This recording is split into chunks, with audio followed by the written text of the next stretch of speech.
1000 powder लाली लगा करके नौजवान आए, हैंडसम बन करके दिखाए।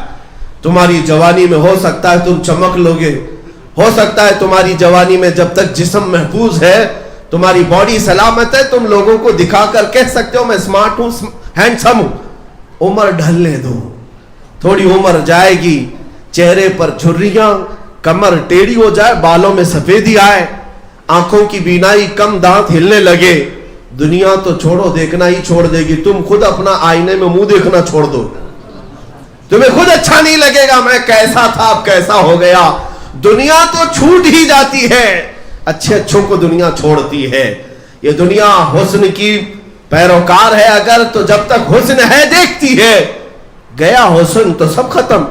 न जवानी में लड़कियां न जवानी में लड़के जो उरूज पर थे वो बुढ़ापे में कोई मकाम नहीं रखते, उनकी कोई इज्जत बाकी नहीं रहती। अब उनके इर्द गिर्द वो झमेले नहीं होते, सब खत्म हो चुका होता है, इसलिए कि दुनिया में उन्होंने अपनी इज्जत तलाश की थी। तो जब तक थी दुनिया इज्जत मिल रही थी, लेकिन जिन्होंने रसूलुल्लाह के कदमों में इज्जत ढूंढी, हुजूर पाक के कदमों में जिन्होंने इज्जत ढूंढी, मेरे अजीजों हमने देखा है उन गुलामों की अगर उम्र 70-80 साल की भी हो जाए, 70-80 साल की भी हो जाए, एक आलिम रब्बानी की इज्जत में और खूबसूरती में कोई कमी नहीं आती, कोई कमी नहीं आती।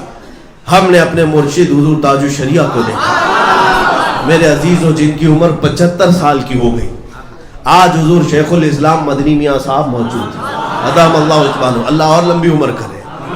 मुहद्दिस कबीर अल्लामा ज़ियाउल मुस्तफ़ा साहब मौजूद हैं, इनकी उम्रें अब 80 को क्रॉस कर चुकी, 80 को क्रॉस कर चुकी। मैंने देखा है इन्हें अगर सबसे ज्यादा कोई देखता है तो वो सबसे ज्यादा नौजवान तबका देखता है। ऐ नौजवानों, मैं तुमसे पूछता हूँ, ये बूढ़े क्या तुम्हें खूबसूरत लगते हैं? इनके दिलों से पूछो, ये खुद बताएंगे। हजारों का हुस्न एक तरफ, इस मुर्शिद का हुस्न अपनी तरफ, इसलिए कि इन्हें जो हुस्न मिला है वो दुनिया से नहीं, वो हुजूर के कदमों से मिला है। ये इज्जत न कम होती है और न घटती है, बल्कि हर उम्र के बाद बढ़ती ही जाती है। यहाँ होता ऐसा है कि रिटायरमेंट मिलती है दुनिया में, 60 साल के बाद आप घर बैठो, इसलिए कि आप दिमाग सटिया जाएगा, उल्टे सीधे फैसले करोगे। बहुत ज्यादा बूढ़े हो गए तो उनको लोग पूछना छोड़ देते, अरे मियाँ बूढ़ा हो गया, पगला गया, सटिया गया, क्या क्या बातें करता है। ये दुनिया के हालात हैं। लेकिन मैं दीन की बात बताऊं, हुजूर के गुलामों में जो जितना बूढ़ा होता है उसी से फैसले कराए जाते हैं। जितना बूढ़ा होगा उतने हमारे अकाबिरीन में से होगा, जितनी उम्र वाला होगा उतने ही ज्यादा उसके मकामात बढ़ते चले जाते हैं। लेकिन बिहम्दिही ताला हुजूर के गुलामों में एक को भी मैंने पागल होकर मरते हुए कभी नहीं देखा, पागल होकर मरते हुए नहीं देखा। आला हज़रत फाज़िल बरेलवी रज़ी अल्लाह ताला अन्हु, 25 सफर का दिन है जिस दिन उनका इंतकाल हो रहा है। वो कई दिन से नज़ा के आलम में थे, वो नज़ा के आलम में थे। सकरात किसे कहते पता है? बाप बेटे को नहीं पहचानता, बीवी को नहीं पहचानता, सकरात उसे कहते हैं। जुमा का दिन है, 2:38 पर आपका इंतकाल हुआ, मशहूर है। लेकिन उसी दिन की बात उनके शागिर्द सदरुल शरिया कहते हैं, आला हज़रत के शागिर्द हैं हकीम अमजद अली खान रहमतुल्लाह अलैह, कहते मैं दारुल इफ्ता में फतवा लिख रहा था, मुझे एक इबारत नहीं मिल रही थी किस किताब में, रेफरेंस मुझे चाहिए था। लेकिन आला हजरत बीमार थे, कई दिनों से बीमार थे, लेकिन मेरे बस का भी काम नहीं था, लाइब्रेरी ढूंढ ढूंढ कर थक गया, मुझे मिल नहीं रही थी। सोचा कि एक बार जहमत दे दूं। आए, ये 12 बजे या 11 बजे का वक्त था जुमा का, अजान से पहले की बात है। अंदर आए तो औरतें मौजूद थीं, औरतों को घर में भेजा गया।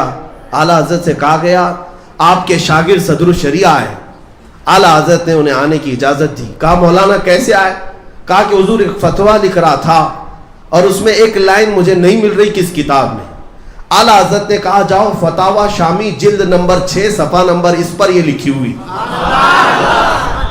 ये वो वक्त है जिसे सकरात कहते हैं, ये वो वक्त है जिसे नज़ा कहते हैं। सदरुल शरिया कहते हैं मैं जल्दी से वापस आया, दारुल इफ्ता में बैठ कर के मैंने वही किताब उठाई, जो वॉल्यूम, जो जिल्द नंबर आपने कही, वही सफ़ा खोला तो ऐन उसी लाइन में मुझे वो इबारत मिल गई। मैं फतवा कंप्लीट किया था कि यहाँ से ऐलान होने लगा आला हजरत का इंतकाल हो चुका है।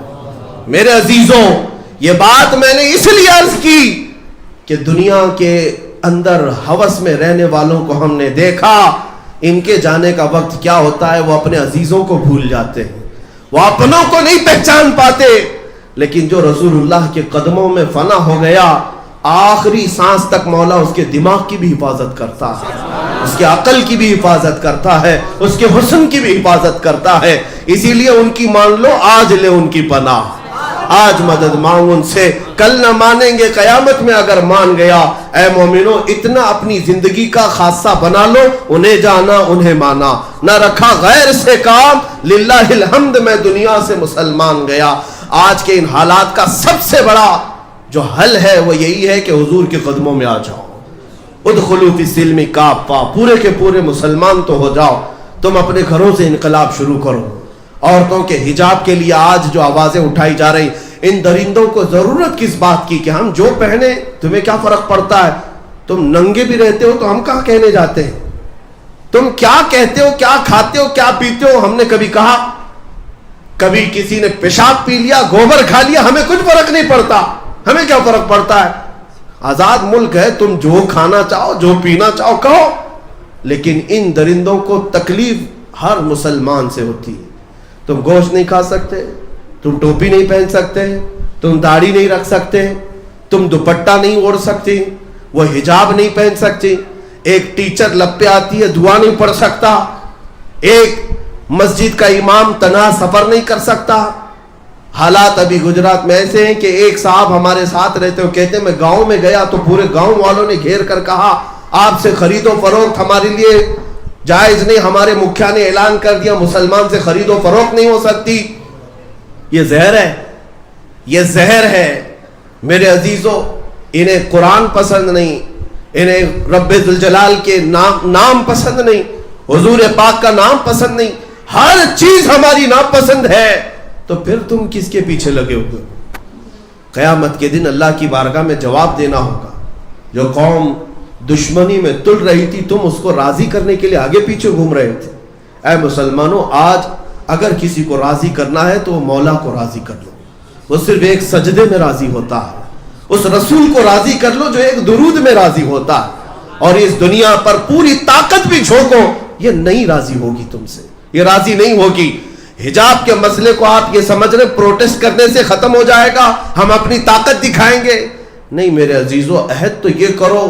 غلطیاں ہمارے گھروں سے تھی، اب ہماری ہر بچی حجاب میں آئے گی، ہماری ہر بچی حجاب میں آئے گی. اب پابندی کرو اور اس کے بعد دیکھو پھر اللہ تعالیٰ کی مدد کیسی ہوتی ہے.